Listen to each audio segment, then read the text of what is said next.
Alright guys, Dean Lawrence here again, another video in my kitchen.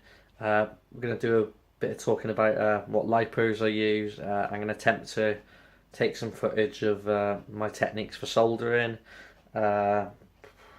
techniques for holding stuff down.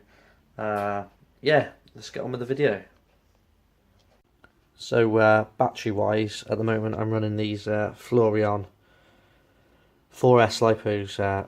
They got 35C, 5500 milliamps. I'm currently changing these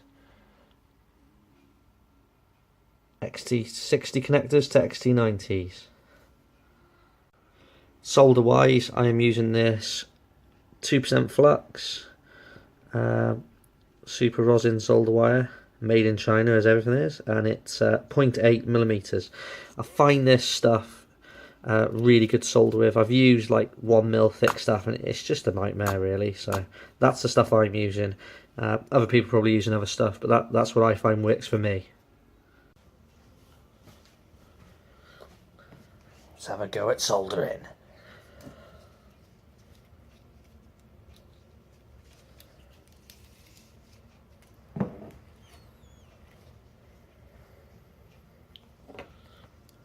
So what I tend to do, like I say, there'll probably be some experts out there that'll do something else, but I find it quite hard to heat it up from the bottom and dab the soldering that way. It's probably because this soldering iron just doesn't heat the wire up enough.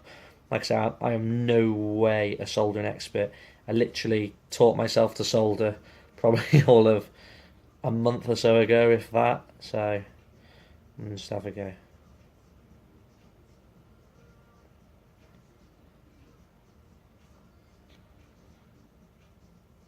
So what I tend to do is I touch it on the iron itself, and just let it pull up.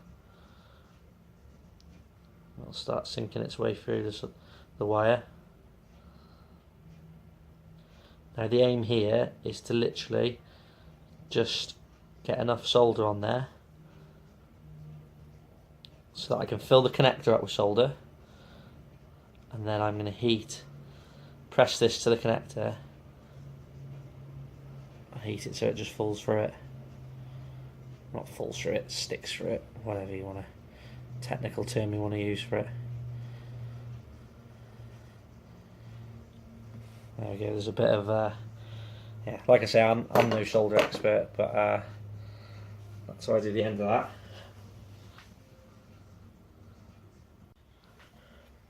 that.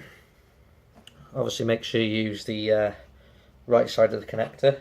You got your ESC side and you got your battery side. These are pretty easy to use because they've got a positive and a negative badge either side, so you can't really go wrong with that. Again, same method to hold it, like on Kev's channel, the elastic bands around the pliers.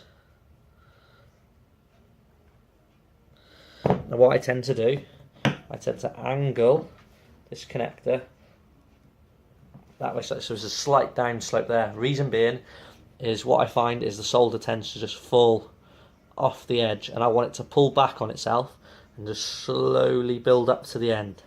That's my aim anyway. That's how I vision it. Whether it happens like that is another thing.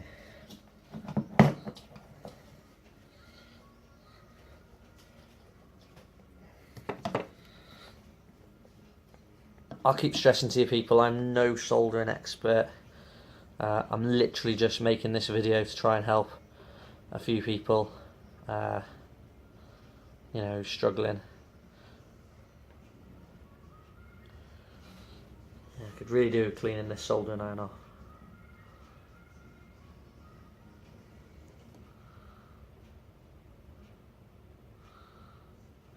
There you go, started off. Just filling it up.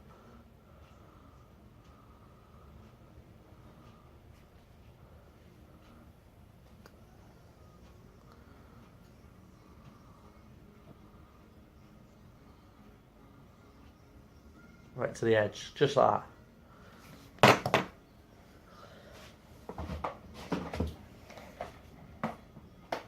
Just getting a heat shrink. So you want to take a heat shrink, cut the end off, Don't need much of it. Slot it over your cable.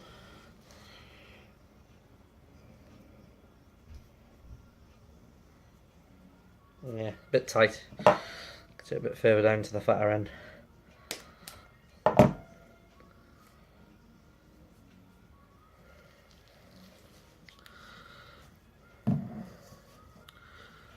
What I tend to do, because this gets seriously hot,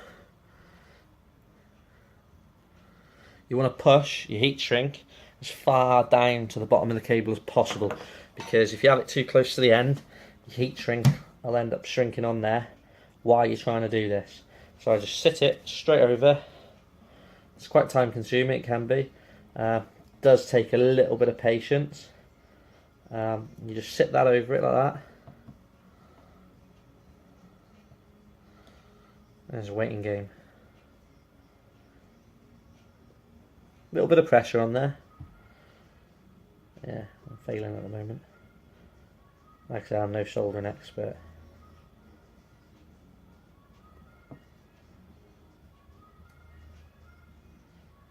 It's like watching paint dry, isn't it?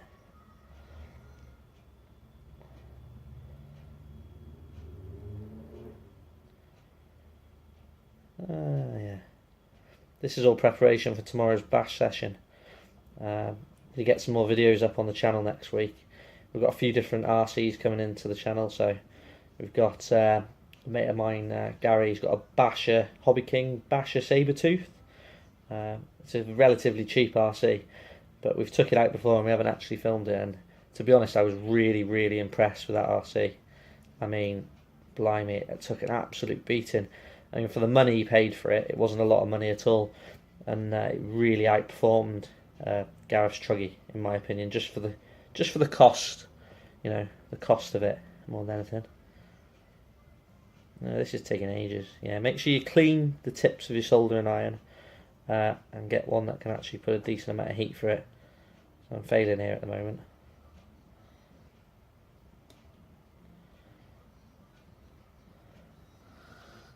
10 hours later.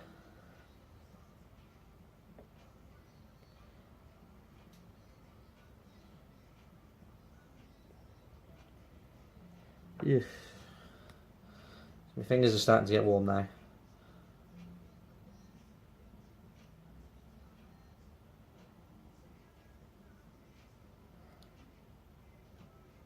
God, blimey. Really should have cleaned this off first.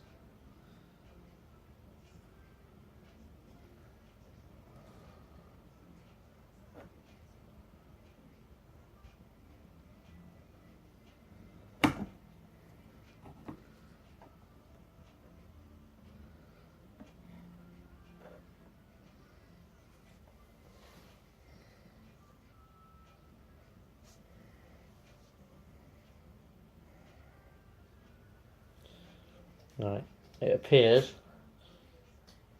I haven't got enough solder on it. So this isn't really the way you meant to do it, but yeah, we'll go and do it anyway.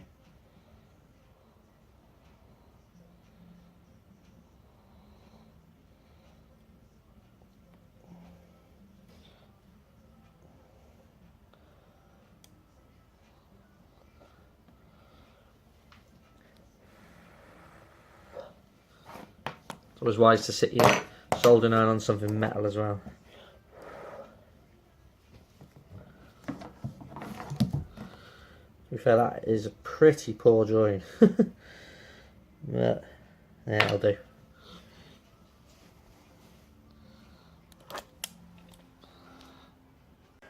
Anyway, I did another one while you were off camera. I was struggling to concentrate whilst trying to film at the same time. Even though it was doing the filming for me, it's still just a distraction. So took you off for a minute just to show you how it can actually be done. You just have to take your time. You've got to sit there and hold that soldering iron over there, put a bit of pressure on it, and it'll eventually, you'll hear it crunch into it, and you just watch it sink, watch the cable sink into the connector, and it'll all just kind of fuse together. Once you pull the soldering iron away from it, you need to hold it in position for a few seconds, maybe blow on it, just to let it set. If you let go of it straight away, it'll just fall apart. Hope you like this video, guys. subscribe to the channel. We really appreciate it. We're going out with this X Max tomorrow. As you can see, I've changed all the connectors to xt90s. I'm also running a couple of, I think it's Peak Power hard case 4S lipos. They're another battery that I'm using. Yeah. See you soon.